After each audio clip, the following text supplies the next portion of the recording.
Assalamualaikum warahmatullahi wabarakatuh. Halo anak-anak kelas 6, apa kabarnya hari ini? Alhamdulillah, semoga semuanya dalam keadaan sehat walafiat ya. Dan pastinya harus tetap semangat, walaupun belajarnya masih dari rumah. Bertemu lagi dengan Ibu Gina.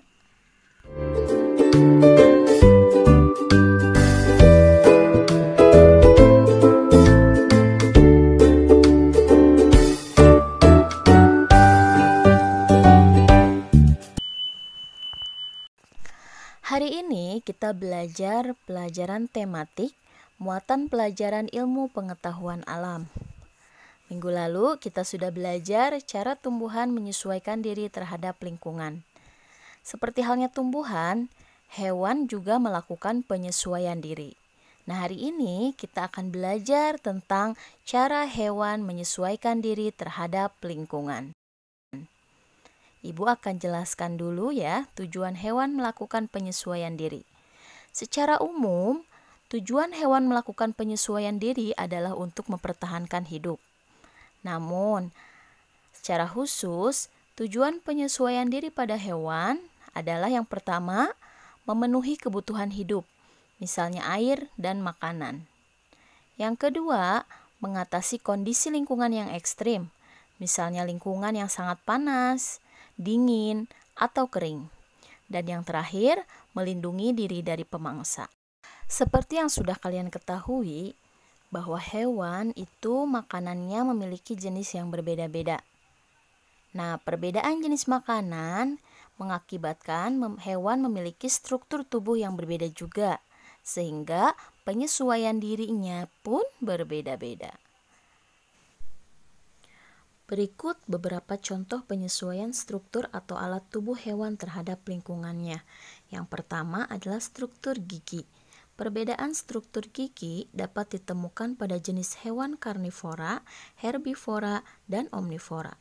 Anak-anak sudah tahu ya, apa itu karnivora, herbivora, dan omnivora? Struktur gigi yang pertama dapat ditemukan pada jenis hewan karnivora atau hewan pemakan daging. Contohnya adalah buaya. Buaya tersusun atas gigi taring yang sangat tajam. Selanjutnya adalah hewan pemakan tumbuhan atau herbivora yang memiliki susunan gigi yang terdiri atas gigi seri dan gigi geraham. Contohnya adalah kambing. Dan yang terakhir adalah struktur gigi hewan pemakan daging dan tumbuhan atau omnivora yang memiliki gigi yang terdiri atas gigi seri, gigi taring, dan gigi geraham. Contohnya adalah kera. Nah, selain struktur gigi, penyesuaian hewan juga bisa kita lihat dari bentuk paruh dan bentuk kakinya. Perbedaan bentuk paruh dan bentuk kaki dapat kita temukan pada jenis unggas dan juga jenis burung. Yang pertama adalah bentuk paruh dan bentuk kaki pada burung pemakan daging. Contohnya adalah burung elang. Burung elang memiliki bentuk paruh yang kokoh, runcing, dan tajam serta agak melengkung dan memiliki bentuk kaki yang kokoh dan memiliki kuku yang tajam yang fungsinya adalah untuk mencengkram mangsa dan merobek makanan. Contoh hewan selanjutnya adalah bebek, yaitu sejenis unggas pemakan cacing yang memiliki paruh berbentuk lebar dan memiliki struktur seperti sisir di bagian pangkalnya. Bentuk kakinya biasanya memiliki kaki yang berselaput. Kaki jenis ini gunanya untuk berenang atau berjalan di lingkungan yang berlumpur. Selain struktur gigi, bentuk paruh, dan bentuk kaki, penyesuaian diri hewan juga dilihat dari bentuk mulutnya. Variasi bentuk mulut terdapat pada serangga. Berdasarkan jenis makanannya, jenis mulut serangga dibedakan menjadi 4, yaitu mulut pengisap, mulut penusuk dan pengisap, mulut penjilat, dan mulut penggigit. Hewan cantik berikut ini adalah contoh serangga yang mempunyai mulut pengisap. Ya, dia adalah kupu-kupu. Contoh serangga yang mempunyai mulut penusuk dan pengisap yaitu adalah nyamuk. Selanjutnya, serangga yang mempunyai bentuk mulut penjilat adalah lalat. Dan serangga yang mempunyai bentuk mulut penggigit itu adalah belalang. Dan yang terakhir, cara hewan menyesuaikan diri itu dilihat dari lidahnya yang panjang dan lengket. Lidah yang panjang dan lengket ini dimiliki oleh beberapa hewan. Salah satunya adalah dimiliki oleh bunglon. Bunglon menangkap mangsanya menggunakan lidahnya yang panjang dan juga lengket. Nah, kita juga akan belajar cara hewan beradaptasi terhadap kondisi lingkungan tertentu. Beberapa jenis hewan memiliki ciri khusus untuk beradaptasi terhadap kondisi lingkungan. Misalnya, adaptasi hewan di gurun, kutub, laut, dan pertahanan diri dari pemangsa. Cara hewan beradaptasi yang pertama adalah unta. Unta merupakan salah satu hewan yang hidup di daerah gurun yang panas dan kering. Untuk dapat bertahan hidup, unta melakukan beberapa penyesuaian, yaitu terdapat rambut pada kelopak mata untuk menghalangi debu masuk ke mata ketika berjalan di padang pasir. Telapak kaki yang lembut memudahkan berjalan di atas tanah berpasir. Punuk berisi cadangan lemak yang dapat dipecah menjadi energi, dan usus yang sangat panjang untuk menyerap lebih banyak air dalam makanan. Selanjutnya adalah beruang kutub.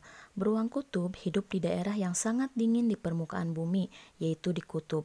Untuk dapat bertahan hidup di lingkungan tersebut, beruang kutub melakukan beberapa penyesuaian, yaitu rambut putih sebagai kamuflase agar tidak mudah terlihat oleh pemburu, dan lapisan lemak di bawah kulit untuk bertahan di suhu dingin. Apa itu kamuflase?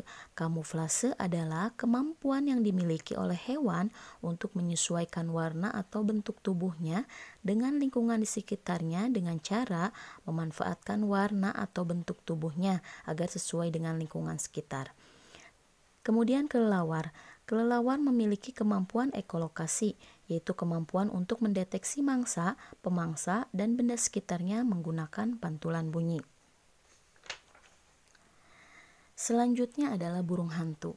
Burung hantu memiliki penglihatan dan pendengaran yang tajam dan peka untuk mencari mangsa pada malam hari. Dan yang terakhir adalah lumba-lumba dan paus. Kedua mamalia ini hidup di laut. Alat pernafasannya berupa paru-paru. Oleh karena itu, kedua hewan ini kerap muncul ke permukaan laut jika akan menghirup oksigen. Sama seperti kelelawar, kedua hewan ini juga memiliki kemampuan ekolokasi. Nah, sekarang kita akan belajar cara hewan beradaptasi melindungi dirinya dari pemangsa. Seperti apa cara mereka melindungi diri dari pemangsa? Disimak berikut ini. Kita lihat hewan yang pertama. Anak-anak ada yang tahu ini hewan apa? Ya, ini adalah belalang.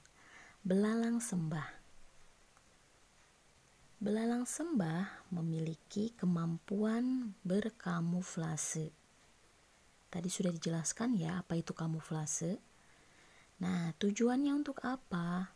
Tujuannya untuk mengelabui pemangsa dan juga memudahkannya untuk mendapatkan mangsa. Kita lihat bagaimana cara belalang berkamuflase, melindungi diri dari pemangsa. Oke, hewan selanjutnya adalah hewan apa ini? Ya, ini adalah bunglon. Bunglon memiliki kemampuan mimikri. Apa itu mimikri? Mimikri yaitu kemampuan untuk mengubah warna kulit sesuai kondisi lingkungannya. Tujuannya sama, yaitu untuk mengelabui pemangsa dan juga memudahkannya untuk mendapatkan mangsa.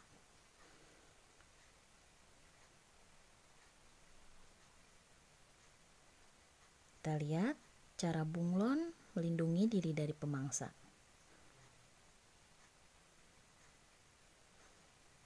Ya, dan yang terakhir yaitu hewan cecak. Cecak dapat melindungi dirinya dari pemangsa dengan dua cara, yaitu yang pertama, telapak kaki cecak yang memiliki perekat sehingga memudahkannya merayap di dinding. Dan yang kedua, kemampuan autotomi. Apa itu kemampuan autotomi? Kemampuan autotomi yaitu kemampuan memutuskan ekor. Tujuannya untuk mengelabui pemangsa. Nah, itu tadi penjelasan mengenai adaptasi hewan. Sekarang tugas kalian adalah kalian amati hewan-hewan yang ada di sekitar rumah kalian.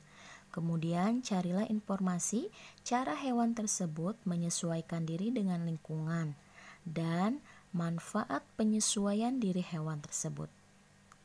Jika ada yang belum dipahami, kalian bisa diskusikan di grup kelas masing-masing ya. Cukup sekian dari Ibu, kurang lebihnya mohon dimaafkan ya.